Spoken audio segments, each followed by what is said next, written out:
queda. Estamos ya con nuestro invitado, Cristian Carpio, docente de la Escuela de Ciencias Políticas y Relaciones Internacionales de la UNA. Gracias por estar aquí, Cristian, bienvenido. Y bueno, hay algunos temas, algunas aristas que queremos conversar respecto al panorama político y panorama electoral en nuestro país. La semana anterior vimos algunas cifras de algunas encuestadoras como el CIES, como también Click Report, Comunicaliza.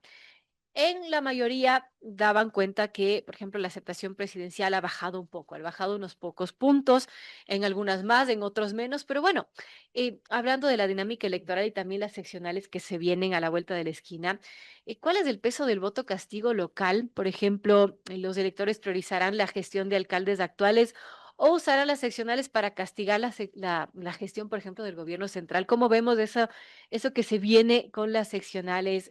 Cristian, bienvenido y gracias por estar aquí. Muy bien, un gusto saludarles. Gracias por la invitación. A ver, pienso que las elecciones locales tienen sus particularidades. A diferencia de las elecciones nacionales, por ejemplo, en el caso de los asambleístas, cuando este voto de arrastre, que es un voto por el presidente, termina impactando en la lista de asambleístas, Claro. en el caso local es distinto. ¿Y por qué? Porque también las dinámicas son distintas. En primer lugar, el caso local prima mucho, por ejemplo, la figura política por sobre el partido político. Entonces Ujú. vemos que la candidatura personal, es decir, esta figura personal del alcalde, del prefecto, de la alcaldesa, quien se encarga de la prefectura, puede llegar a tener un peso más importante que muchas veces del partido político en general. Claro. Entonces, en primer lugar, creo que vamos a entender que muchas de las elecciones se van a definir por las personas que van a estar en la papeleta. En segundo lugar, también es importante tomar en consideración qué va a ocurrir con el caso del referendo, que ahí pienso sí puede ser más bien una votación para apoyar o rechazar la gestión Claro. del gobierno y que ahí puede medirse justamente en ese sentido. Y un tercer tema que creo que es importante es esta dinámica entre reelecciones, que son quienes ya tienen las plataformas y que pueden Ujú. justamente aceptarse o no su gestión dentro de la municipalidad o de la prefectura o las juntas parroquiales, o en el caso también de cuál va a ser la candidatura oficialista del gobierno. Es decir, si es que la gente va a apoyar por un proyecto que es en menos medida algo que pasa en las dinámicas locales o va a apostar justamente por estas otras dinámicas. Ahora, por ejemplo, hablando de ADN, el movimiento oficialista, hay quienes dicen que este adelanto de elecciones va a beneficiar a ADN, mientras que, bueno, el mismo presidente decía, no, esto le beneficia a otras organizaciones que tienen quizás estructuras territoriales más sólidas. ¿Cómo lo ve usted? ¿Qué retos tienen los movimientos, los partidos políticos, el mismo movimiento oficialista de cara a estas elecciones, tomando en cuenta que la fecha de las votaciones se adelanta, ¿no? Pienso que es complejo incluso para el partido oficialista, porque Claro. para eso significaba que el propio partido oficialista tenga cuadros ya definidos para las principales ciudades y para las principales provincias del país, con las que pueda ser competitivo en la dinámica local. Algo que todavía no está claro, ¿no es cierto? Por ejemplo, ¿cuándo les van a hacer estas figuras? Creo que también complica porque se acortan todos los tiempos electorales en el sentido de las campañas, de los procesos y demás, y esto también cambió la dinámica. Ahora, pienso que partidos políticos que muchos no los mencionan, pero siempre han sido muy fuertes en elecciones locales, pueden tener una dinámica quizás de beneficio. Por ejemplo, el mismo caso de Pachacutic. Ujú. Si ustedes ven, por ejemplo, las elecciones locales históricas, Pachacutic siempre ha tenido votación territorial. Claro. Pero ahora estamos viendo una dinámica distinta. Es un movimiento que aparentemente está dividido, ¿no es cierto? Que no hay la misma cohesión y que inclusive con la CONAIE tienen ya una dinámica distinta a lo que había sido. Entonces vamos a ver más bien cómo eso influye o no a nivel territorial. Ahora hablando, por ejemplo, de Pachacuti, ¿logrará unificar su agenda tras las divisiones internas para captar el voto rural y juvenil? ¿Cuál es el rol de los movimientos, en este caso sociales e indígenas?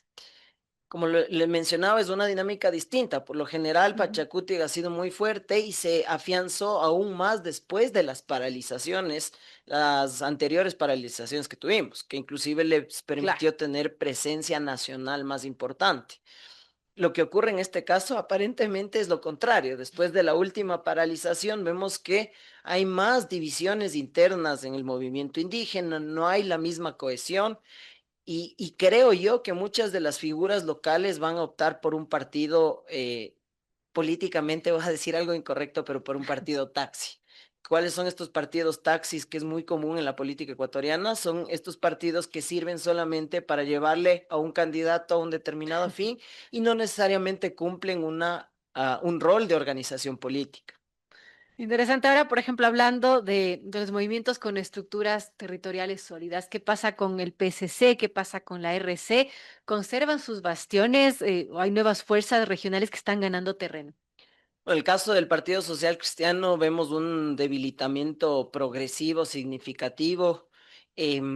Habrá que ver si es que esta más bien es la oportunidad para recomponer a nivel local en algunas ciudades como Guayaquil o Machala o lugares donde tradicionalmente ha sido fuerte si tienen candidatos competitivos. Claro. Caso contrario, pienso yo que esto seguirá siendo una agonía de un partido que había subsistido desde el retorno a la democracia, ¿no? Y en el caso de organizaciones como Revolución Ciudadana, pienso yo que con el hecho de que no puedan calificarse, sí lo descompone Claro. estructuralmente. No es algo nuevo que han tenido que enfrentarlo, ya pasó anteriormente cuando tuvieron que a subirse a este vehículo de Ujú. fuerza compromiso social en su momento, pero creo que los descompone. Y más aún porque ya se nota también claras rupturas internas. O sea, se ve evidentemente que inclusive no hay la misma cohesión de Revolución Ciudadana de hace unos años atrás. Claro. Ahora hablemos, por ejemplo, de los movimientos de derecha, cómo influye la fragmentación de la derecha, la división entre el oficialismo y también otros sectores de derecha. No sé si esto facilita las victorias de la oposición frente a las principales ciudades, por ejemplo. El tema de la fragmentación es clave. Fíjese usted, la mayoría, en los últimos periodos, la mayoría de ciudades, exceptuando Guayaquil y otras ciudades más, las ciudades con mayor peso, los candidatos han ganado por un margen muy estrecho y por Claro. un periodo, digamos, perdón, por un piso muy bajo. O sea, entre el 20 a 30% ya podríamos decir que estamos hablando de un potencial alcalde de Quito, por ejemplo. Entonces, esa fragmentación se ha generado ha beneficiado quizás a candidatos que puedan tener una mayor cohesión de un voto, pero que no necesariamente es el voto de la mayoría de los ciudadanos. Claro. Y eso en la dinámica del trabajo local impacta, porque llegas a toparte con administraciones que no tienen mayoría y gobernabilidad dentro de sus consejos, han habido remociones y es esta lógica de gobernabilidad que se afecta también, ¿no? Y eso quizás lo veamos en estas seccionales, ¿no? Alcaldes que ganan con el 20% de la aprobación de la gente. ¿Es legal? Sí, es legítimo, es la pregunta que se hacen muchos ciudadanos y es nuevamente la cuestión. Tenemos tantos partidos, agrupaciones Claro. políticas locales principalmente, tenemos tantos candidatos. ¿Qué tan beneficioso puede ser? Bueno, la ciudadanía lo tiene que decidir, pero sí llegamos a reflexionar que a la final terminamos en procesos donde entre el 20 a 30% eres alcalde o prefecto y no necesariamente después en el ejercicio del poder se traduce en esa simpatía o ese músculo político que necesitas. Ahora, Cristian, ¿qué esperar de estas seccionales, de esto que hablábamos de la fragmentación, de cómo se llega con tan poquita legitimidad y también, bueno, del reto que tienen ahora mismo las organizaciones, los partidos y movimientos políticos y la ciudadanía de elegir a los mejores perfiles? ¿Cómo vemos estas seccionales que se vienen ya a la vuelta de la esquina en general? Pienso que es una dinámica compleja para la mayoría de organizaciones y movimientos políticos. No me extrañaría, porque ya ha pasado, que por ejemplo en municipios muy chiquitos haya coaliciones de 5 o 10 movimientos, inclusive movimientos que son contrarios entre ellos. Ya pasó en Lo las creo. dinámicas anteriores en municipios pequeños.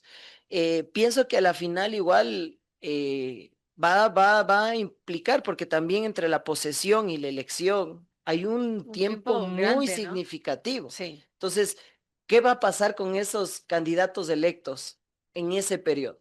¿Van a desgastarse antes de entrar al poder? ¿Van a fortalecerse? Es compleja la dinámica. Cambiemos el tema de elecciones, hablemos de la aceptación del gobierno, del presidente. Por ejemplo, cómo impacta esta crisis de seguridad que estamos con la aprobación del presidente. Vimos de estas últimas encuestas que mencionábamos y en todas hay alguna mayor o menor medida reducción de la aceptación del presidente. Mire, lo que creo que es importante partir por un hecho. hay tres principales preocupaciones de los ecuatorianos, Así. principalmente seguridad, el tema de salud y el tema económico, empleo. Pienso que en la medida de que esas tres preocupaciones aumenten, eso va a tener un impacto en la aceptación. Y a veces hay vaivén. Si usted ve en las encuestas después del referéndum, el presidente sale debilitado, pero logra, Ujú. digamos, tener un apalancamiento para subir. Ahora nuevamente con temas de la crisis de salud vemos que hay un debilitamiento. Creo que las medidas que está tomando el gobierno es intentando focalizar en fortalecer también parte de su leverage político. No, Por pero el cambio ejemplo, de gabinete que se dio hace poco con el tema de salud, que ha sido una piedra en el zapato del gobierno y de varios gobiernos. y el propio toque de queda, porque si bien es Mm. cierto, puede afectar significativamente a muchos sectores productivos, habrá que ver cómo es percibido Claro. en ciudadanía que demandaba acciones más fuertes a nivel territorial. Y esto le hablo inclusive de Quito, en donde tradicionalmente ha sido un bastión para el Claro. presidente y en donde también vemos que ha perdido capital político. Entonces, quizás esto, medidas le ayudan a recuperar en algo. Pero en el largo plazo, si no hay una modificación más amplia para atender estas necesidades, vamos a estar bailando, digamos, a los momentos que se van presentando y no teniendo una consolidación de gobernabilidad y de poder. Por ejemplo, el toque de queda, si es que no hay resultados posteriores al 18 de mayo, volvemos a lo mismo. Efectivamente. ¿Y cómo cerrará el primer semestre del año, por ejemplo, en materia de seguridad? Si ha habido reducción a nivel de seguridad en temas de violencia, vemos que hasta el momento probablemente sí, muertes, homicidios, pero habrá que ver en otros delitos que le impactan en el día a día en la ciudadanía, tomando en consideración que la ciudadanía se vuelve más susceptible a estos temas cuando hay elecciones. Claro, Entonces, esto es una dinámica compleja. Ahora, si me permite extenderme, hay un por tema favor. que no muchos lo están considerando y que impacta en la ciudadanía, eh, y es el tema del mundial. Nadie está conversando el tema del mundial, pero el fútbol sí tiene un impacto en las elecciones y ha habido tradicionalmente un impacto. Si usted ve el ánimo de la gente, es muy curioso. Si usted mide cuando Ecuador le está yendo bien, tiene un impacto directo. Entonces también entra la dinámica del mundial y veamos si es que el gobierno toma acciones en esa línea. Muchos lo están topando, pero si Ecuador hace una muy buena campaña en el mundial, quizás histórica, ojalá que así sea, quizás eso va a influir en el ánimo de la ciudadanía. Me atrevo a decir. Ahora, ¿qué pasa si le va mal al Ecuador, a la selección en el Mundial? Ahí también afecta el tema político. También afecta, porque afecta en la percepción y en lo que la ciudadanía siente. Increíble. Un tema curioso, y quizás no lo han topado, y perdón que me extienda nuevamente, es el hecho de que la selección del Ecuador es uno de los pocos elementos que nos Eso cohesiona a sí, nivel global como ecuatorianos. Es decir, somos tan diversos, tan diferentes, tan complejos también, muchas dinámicas pero que el fútbol nos tenemos, une. pero el fútbol nos une. Y frente a eso, por ejemplo, ¿qué estrategia debería tomar el gobierno para cohesionarnos, tomando en cuenta el Mundial y a propósito de esto que... Bueno, pienso que es una oportunidad para comenzar a exaltar ese nacionalismo que tenemos, pero también esa lógica de amor al país y de poder comenzar por ejemplo, vienen también feriados, veo que el gobierno quiere lanzar al oficialismo un nuevo feriado en septiembre, quiere declararlo. Entonces, habrá que ver cómo van con esa dinámica. Lo que sí es cierto es que nadie lo está poniendo en consideración, pero eso va a influir, aunque a noviembre todavía hay muchísimo tiempo, pero para Claro. medir las encuestas de ese momento, cómo se van a dar. Ahora, por ejemplo, vimos en algunas encuestas, me parece que era la de Clay Report, en la que se veía que las instituciones en general, por ejemplo, la Asamblea tiene un nivel bajísimo de aprobación, el CNE también, que es el encargado de organizar las elecciones también, la gente no confía. Entonces, frente a eso, ¿cómo llegamos a unas elecciones seccionales con unas instituciones que están debilitadas? Fíjese usted, de la que veía la misma encuesta, las dos instituciones que más credibilidad tienen son las Fuerzas Armadas, que Así tradicionalmente es. lo han tenido, Ujú. históricamente, la policía, que hay un repunte. Así Fíjese es. usted, porque en otras ocasiones la policía ha tenido menor confianza, entonces eso implica que los ciudadanos estamos apostando más bien a medidas de la institucionalidad de la fuerza pública y creemos más en ellos que en otras instituciones que son clave, Claro. como por ejemplo el Poder Judicial o como por ejemplo el Poder Electoral. ¿Eso va a influir en las dinámicas locales? Yo me atrevo a pensar que no necesariamente. Para Quizás una en el dinámica, referéndum sí, ¿no? en eso sí. Para una dinámica nacional sí es distinto. Bueno, importante analizar esto. Todavía falta algún tiempo para las elecciones, pero es importante ver cómo estamos los ecuatorianos, cómo vamos a llegar a esa fecha tan importante. ¿Algún mensaje final, Cristian, para terminar esta entrevista? Algo que lo he mencionado en varios medios, y el problema del Ecuador es los problemas de institucionalidad. Vivimos a dinámicas de políticas de corto plazo y muy dinámicas. En el momento en que nosotros no tengamos o sigamos contando con instituciones débiles, vamos a seguir al vaivén de los temas políticos. Ujú. Entonces, ¿qué podemos hacer? Ir fortaleciendo realmente las instituciones más importantes, porque eso es lo que nos va a permitir en el largo plazo poder surgir como Estado, no como gobiernos. Importante. Gracias, Cristian, por estar aquí. Muchas Cristian Carpio, gracias. docente de la Escuela de Ciencias Políticas y Relaciones Internacionales de la UDLA, amigos. Terminamos esta entrevista, vamos a comerciales, volvemos enseguida con más.